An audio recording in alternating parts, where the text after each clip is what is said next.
Et salut les loulous! Allez, petite vidéo pour corriger les exercices à faire pour mardi. Vous donner un aperçu en tout cas, si jamais je corrige pas en entier.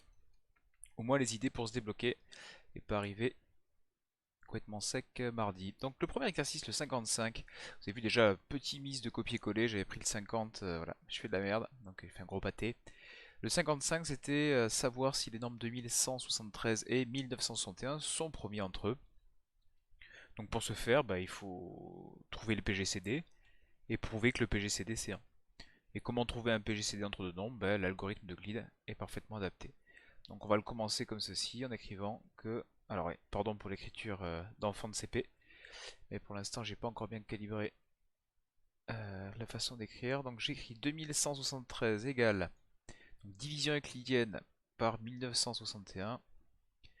Il y rentre qu'une seule fois, donc fois 1, et le reste, ça sera... Alors je fais tout de tête à l'arrache, donc forcément il y aura peut-être des fautes, mais vous corrigerez, ça sera ludique. Donc 39 pour arriver à 2000 et donc ça fait 212.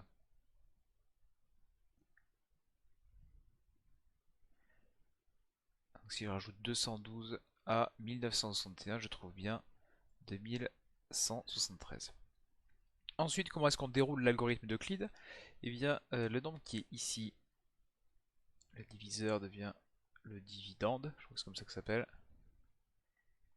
égale 212, donc le reste qui passe à la place du diviseur. Et on effectue une nouvelle division euclidienne. Donc 212 y rentre combien de fois dans 1961? Aïe, donc de tête, il y rentre 9 fois. 9 fois 212, ça fait 1800... 1908. Et il resterait 53. J'ai l'impression de faire l'entraînement pour les chiffres et les lettres, c'est passionnant. Vous avez calculatrice sinon pour vérifier tout ça. Par contre, ouais, la calculatrice vous donne le PGCD, mais détailler un algorithme d'Euclide peut vous être demandé. Donc ça, savoir le refaire, il faut l'écrire sur la copie. Vous vérifiez les calculs de la calculatrice et vous faites sur votre copie. Donc bon, j'espère que je ne me suis pas trompé. Après, on écrit, donc on fait passer le 212 ici, égale 53 fois quelque chose. Ce serait fois 4. Ah! Et avec un reste qui vaut 0. Très bien. Donc moi je trouve ça, ça voudrait dire du coup que le PGCD, ce serait le dernier reste non nul. Ou alors le dernier diviseur, on s'en fout, hein, c'est pareil. Et du coup, ce serait 53, donc la réponse serait... En même temps, la question c'est sont-ils premiers entre eux? Du coup, la réponse serait non. Et le PGCD, c'est 53. Bon, si je me suis trompé dans les calculs, vous faites au mieux. En tout cas, c'est ça l'idée pour démontrer. Allez, j'efface ça. On va pas le garder, c'est tout moche. Oh, ça va être relou à effacer en plus, génial. Parfait. Allez, le 60, qu'est-ce qu'il s'agit de faire dans le 60? On note... Ah oui, et pareil, la capture d'écran, elle est pas ouf. Puisqu'ici, on voit pas vraiment. On note DAB, les diviseurs communs à A et AB, où A et B sont deux entités naturelles telles que A est strictement plus grand que 2 fois B. Il faut démontrer que les diviseurs de A et de B, c'est la même chose que les diviseurs de B et de A moins de B. Alors on va raisonner par double inclusion. C'est-à-dire ça, ce sont deux ensembles de nombres, un paquet de nombres et un paquet de nombres. Démontrer que ces deux ensembles sont les mêmes. On va le faire en disant que le premier ensemble est inclus dans le deuxième et que le deuxième est aussi inclus dans le premier. Et s'ils sont chacun inclus l'un dans l'autre, c'est les mêmes. Donc on va partir d'abord avec cette inclusion là, dire que on est un diviseur, donc D, il faut que je reprenne ce stylo, tac, D divise A et B. Donc D va diviser n'importe quelle combinaison linéaire de A et B, et en particulier D, joli, divise A moins 2B. Donc s'il divise A et qu'il divise B, il divise U fois A plus B fois V. Je prends U égale 1 et V égale moins 2. Ici U égale 1, V égale moins 2. Et j'obtiens que D divise A moins 2B.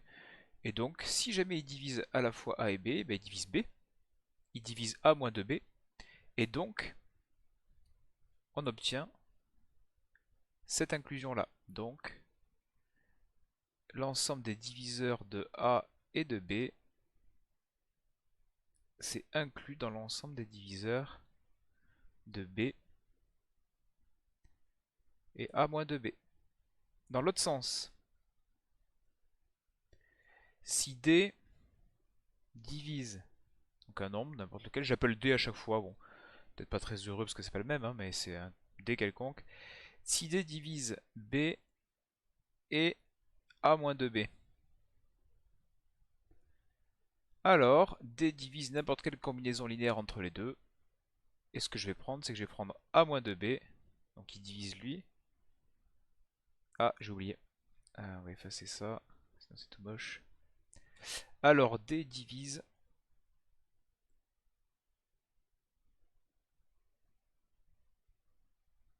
A moins 2B plus 2B.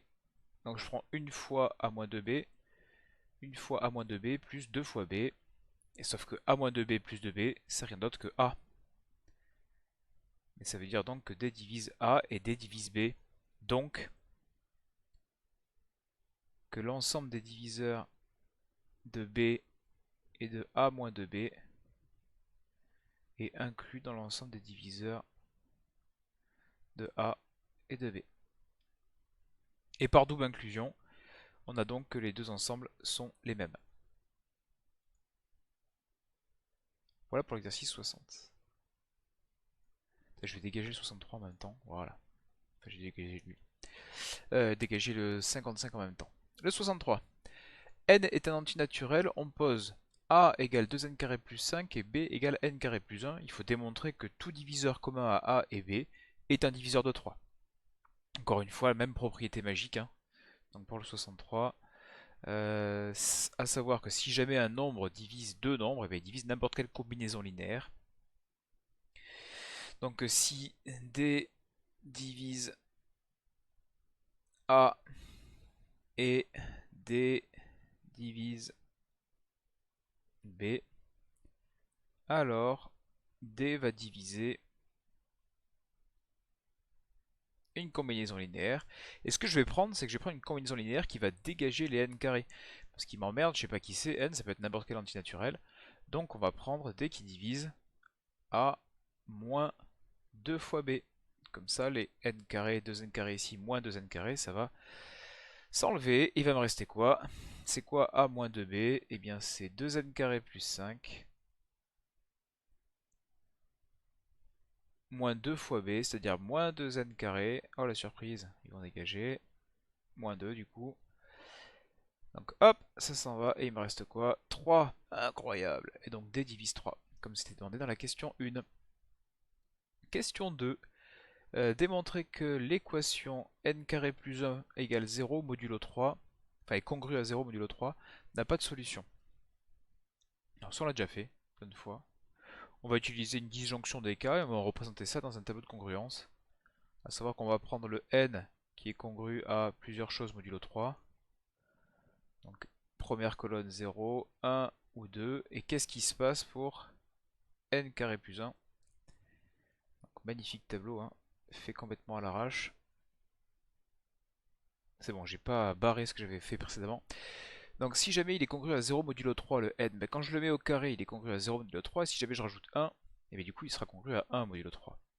Si jamais au départ il est congru à 1 modulo 3, quand je le mets au carré, il sera congru à 1 au carré, c'est-à-dire 1 modulo 3. Et si je rajoute 1, il sera congru donc à 2 modulo 3. Si jamais il est au départ congru à 2 modulo 3, et bien en le mettant au carré, il sera congru à 4, c'est-à-dire à 1 modulo 3. Et si jamais je rajoute 1, il sera congru à 2 modulo 3. Et là, j'ai traité tous les cas possibles, puisque j'ai pris tous les n possibles, qui sont soit congrus à 0, 1 ou 2 modulo 3. Il n'y a pas de reste autre que 0, 1 et 2 possible. Donc dans tous les cas de figure, n carré plus 1 n'est jamais congru à 0 modulo 3, ce qui répond à la question 2. L'équation n'a pas de solution. Et enfin la question 3, déduisez-en le PGCD de A et de B.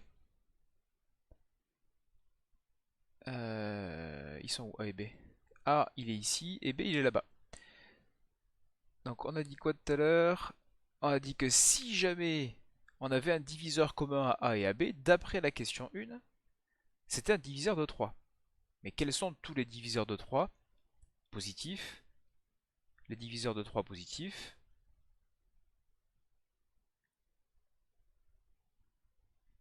sont 1 et 3. Sauf que n carré plus 1, c'est-à-dire b, il est jamais congru à 0 modulo 3. Donc à aucun moment 3 ne peut diviser b, quelle que soit la valeur de n. Donc comme j'ai le choix entre 3 et 1, et que 3 n'est pas possible, et bien forcément, le diviseur commun entre a et b sera 1. Et donc PGCD, donc là j'ai fait la rédaction à l'oral, hein, pour éviter d'écrire, mais il faudrait évidemment raconter ce que je viens de dire. Donc PGCD de a et de b égale 1. Donc on dit quoi? Les diviseurs de 3 positifs c'est 1 et 3. Or, 3 ne divise pas b. Donc les diviseurs communs entre a et b, c'est forcément 1. Voilà pour l'exercice 63. Et pour terminer le 66, qu'est-ce qu'il faut faire dans le 66? Démontrer que pour tout antinaturel n plus grand que 1, n et n carré moins 1 sont premiers entre eux. Ah bah, comme dans l'exercice 55, montrer qu'ils sont premiers entre eux, on va appliquer l'algorithme d'Euclide. Donc dire qu'ils sont premiers entre eux, c'est-à-dire qu'en appliquant l'algorithme d'Euclide, je devrais trouver un reste. Dernier reste non nul, ça devrait être 1. Donc n carré moins 1, on va le diviser par n avec une division euclidienne. Alors par quoi dois-je multiplier n pour obtenir n carré moins 1? On a envie de multiplier par n pour faire apparaître le n carré, mais si je fais ça, je me retrouve avec moins 1. Et le problème c'est que moins 1, bah, ça ne sera pas un reste, parce qu'un reste doit être positif. Il doit être compris entre 0 et n le reste. Donc, n étant trop grand et à peine trop grand, on va multiplier par le nombre entier juste avant n, c'est-à-dire n-1. Et si je fais ça, il me reste quoi? N fois n, c'est du n carré, c'est parfait. Là, je crée un moins n, alors que je dois arriver à moins 1, donc il faut que je rajoute n-1.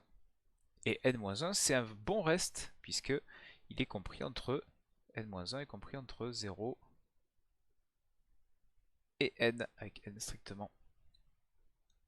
Je prends mon diviseur qui passe ici en dividende, oh c'est moche, ça c'est un n, égale mon reste qui passe en diviseur, et j'effectue à nouveau la division euclidienne de n par n-1.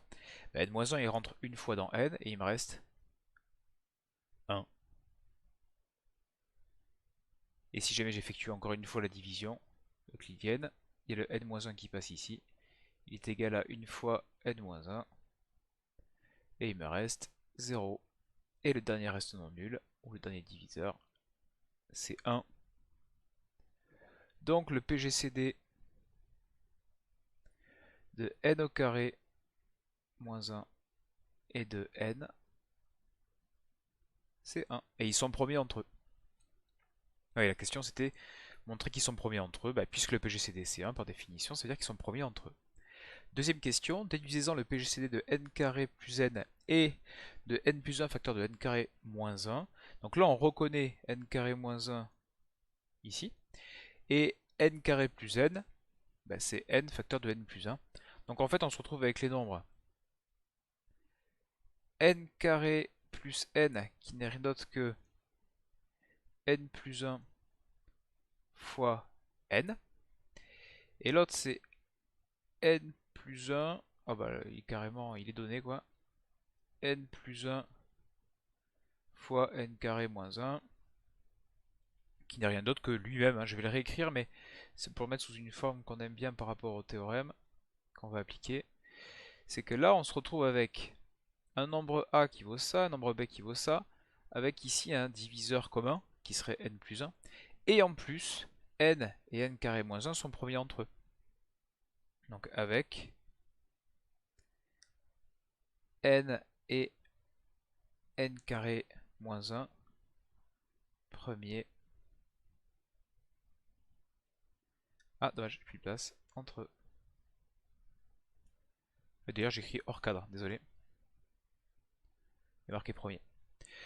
Et donc, puisqu'ils sont premiers entre eux, ici n et n carré moins 1, et bien quand je multiplie par le nombre et que j'obtiens a et b, le théorème il dit que a égale d fois a' et b égale d fois b', avec a' et b' premiers entre eux, alors le PGCD de a et de b est égal à d. Donc, PGCD de n carré plus n et n plus 1 facteur de n carré moins 1, ça c'est égal à n plus 1. Le nombre d qui est ici. Voilà. Et bien j'espère que ça répondra à vos questions et que vous avez compris la correction. N'hésitez pas évidemment à poser d'autres questions si nécessaire. Des bisous, bonne soirée et à la prochaine.